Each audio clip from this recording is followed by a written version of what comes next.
All started back in 2023. I felt like I was a slum in a dump. Well, that's what most people would think. And by most people, I mean me. By now, everyone I knew had already graduated, continued to study in school, took a different course, have a part-time job, vacation abroad, won awards, even have kids. Anyway, just, ahead in life and full-on adulting. Well, me, I'm still at home with my parents, eating Captain Crunch Frosted Flakes while watching Running Man. Back then, I looked down on myself. Everyone being ahead of me just made me feel sad. But I know they had their own hardships, and I know they pushed through. It wasn't easy for them, but did it stop me from being jealous of their achievements? No. I was jealous, honestly. I admit it. But jealous in a way oh dang, I hope I'll achieve something like that someday. But last year, it felt like it was just a year that I just started being happy for everyone. I don't know. Their achievements suddenly made me smile more for some reason. Like that Olaf meme. Wow. Maybe it's because I was constantly surrounded by sad news last year that seeing other people shine made me see a light in the dark. They burned my eyes with how bright they shine. I want to do something with my life too. Now, I know I have been doing things in my life for the past years, especially if you have been with me since 2020. Hi, hello. Thank you. Love you. I just never felt like it was enough, the things that I did before. I wasn't really pushing myself. I was never really consistent as well. I wanted to step into uncomfortable territories for once and just go the distance like Hercules did.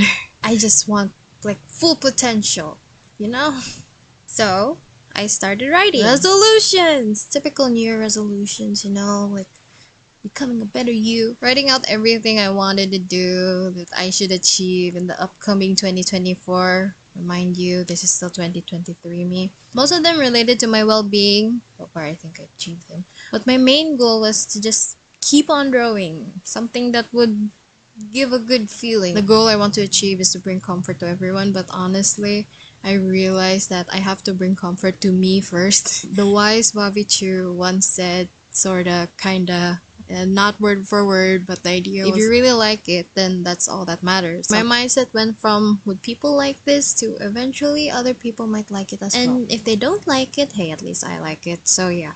So that was my spirit animal of trusting the process, especially with my previous fan arts. Puss in Boots and Encanto, those were a hit for a moment in my life, but now the problem was I didn't have a clue what to draw next. November 2023 was when I got my idea of Digital Circus Fanart.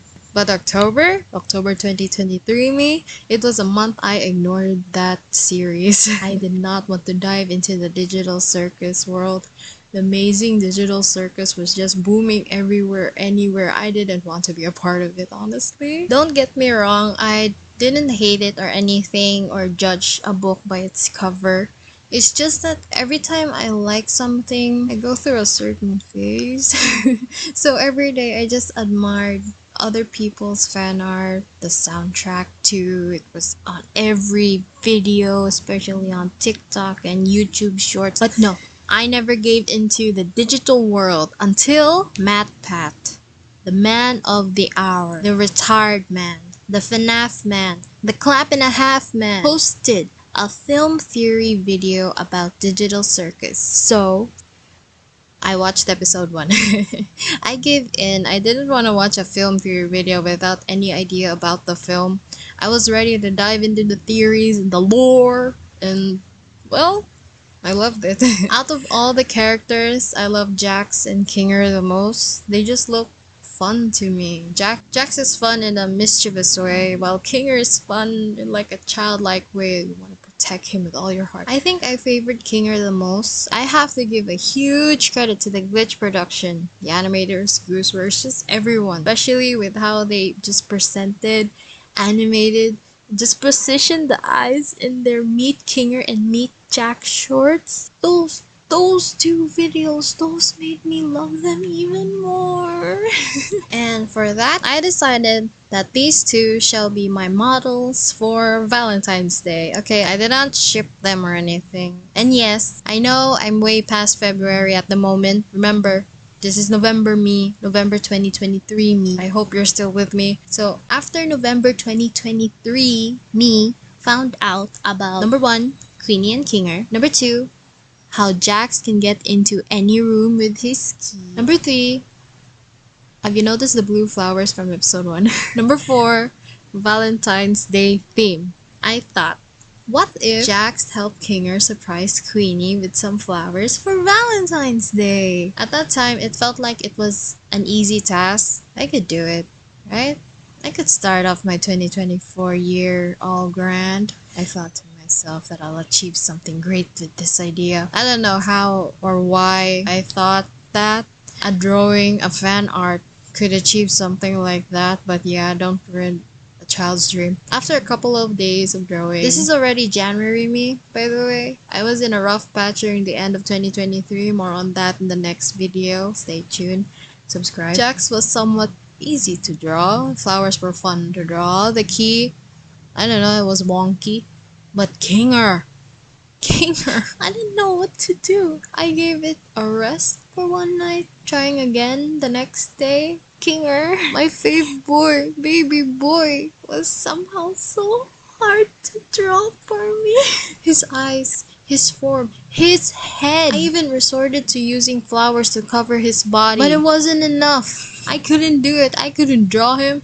I felt weak. I felt stressed. I felt hopeless. So, you know what I did? I went on with life. I did not touch that drawing for a few days. Days? Weeks? Wait, what?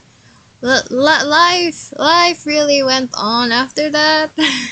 My family was going through something I thought I won't be able to be associated with again. Remember the sad stuff I discussed earlier from 2023? Well, that stuff was cancer, you know? So yeah, since I mainly draw on a laptop and my Huion drawing tablet, I couldn't draw anywhere and at any time.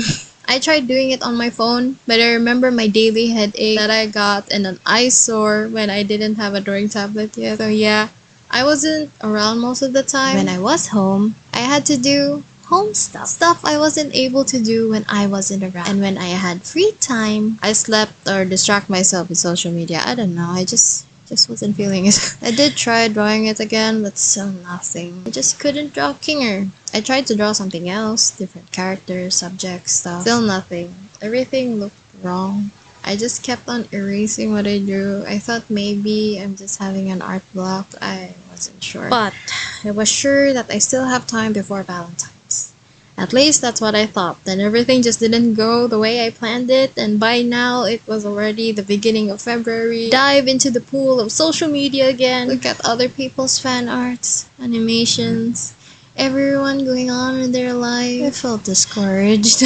I thought maybe I should just scratch the idea, scratch the whole thing, everything. At this point, Valentine's was obviously over. I gave up. I stopped trying to prioritize my resolutions, drawing, everything. Oh, this is making me sad. March.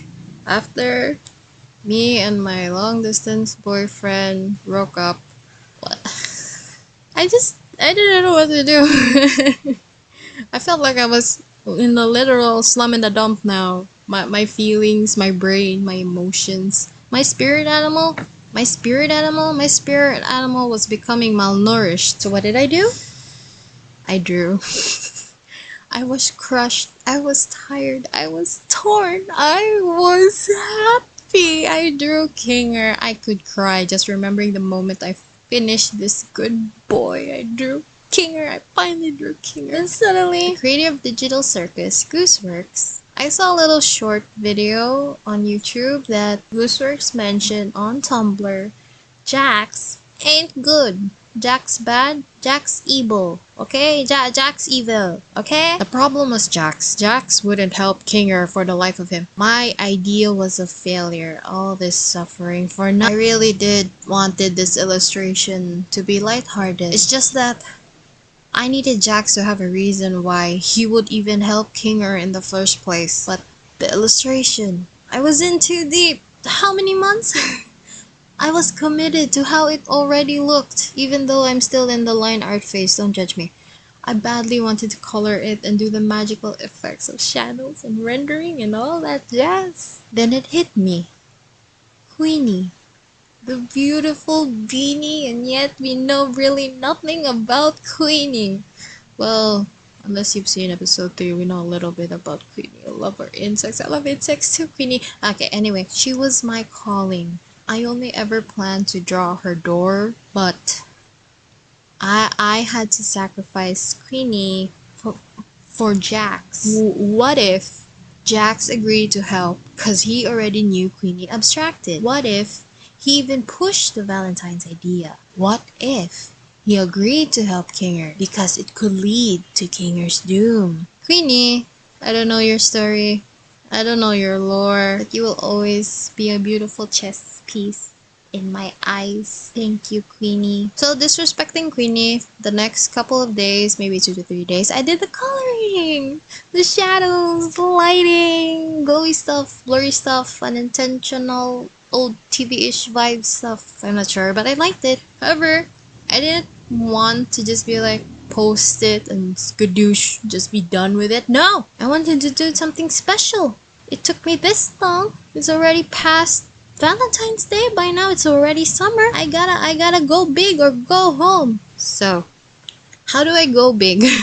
I have contemplated on how I should make this special. Because of that, I have withheld this drawing to you, the lovely, outstanding, beautiful viewer. Since the beginning of this idea, November, to the first sketch of it, January, and when it finally finished, March, I've only ever shown this on Patreon. So I don't even have Patreon members. So after countless of ideas, scripts, storyboards, sleepless nights, and other stuff going on in my life, on the month of July 2024, almost a year after the first idea, with the help especially of a newfound friend. You know him.